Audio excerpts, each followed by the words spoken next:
Bernadette Soubirous was born on January 7, 1844, into a humble and very poor family in Lourdes, France. Her father was a miller and her mother washed laundry. The eldest of 9 children, Bernadette received a simple education from the Sisters of Charity and Christian instruction, but frequent illness hindered her studies. Growing up, she spoke the local dialect of Occitan and learned some French in her teenage years. Her family was so poor that all 11 lived together for free in a relative's one-room basement that was formerly used as a prison or dungeon. When Bernadette was 14 years old, she went with her sister and a friend to gather some firewood to heat their home. Bernadette fell behind as they searched for wood near a naturally occurring rock grotto. She then heard the sound of a rushing wind but saw only a wild rose moving. Then, from within the grotto, she saw a dazzling light and the figure of a small young lady in white with yellow roses on her feet. The other 2 girls saw nothing. Bernadette asked her sister not to tell anyone, but her sister later told their mother. Bernadette's mother punished the girls for lying and forbade them to return to the grotto. 3 days later, Bernadette felt drawn to return to the grotto, so she and her 2 companions begged for permission from her mother, who reluctantly agreed.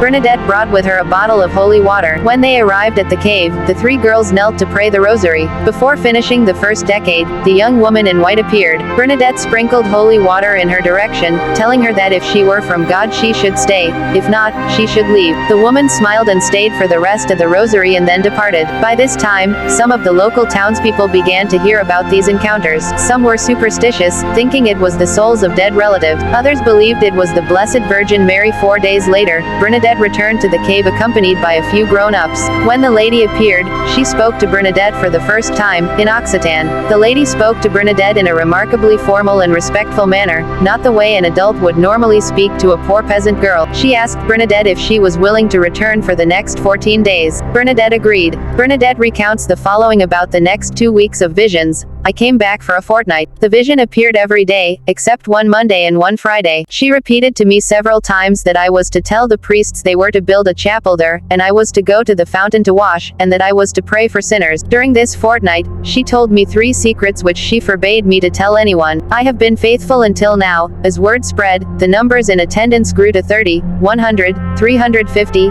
800, 1,000, 1,500, culminating with almost 10,000. During the fortnight, the local police got involved and threatened Bernadette and her family. However, Bernadette persevered. The lady asked people to pray for sinners and to do penance. During the 9th vision, the lady asked Bernadette to drink from a spring of water in the cave. She found only a small muddy puddle, so she drank from it. This left mud on her face, which caused many of the onlookers to ridicule her, to the embarrassment of her family. Over the next 2 days, the little mud puddle turned into a flowing spring of clear water. Many began to believe when a woman's paralyzed arm was cured after bathing it in the new spring of water. Throughout the 14 days, Bernadette continually asked the lady's name, because the parish priest had asked her to do so. Each time, the lady only smiled.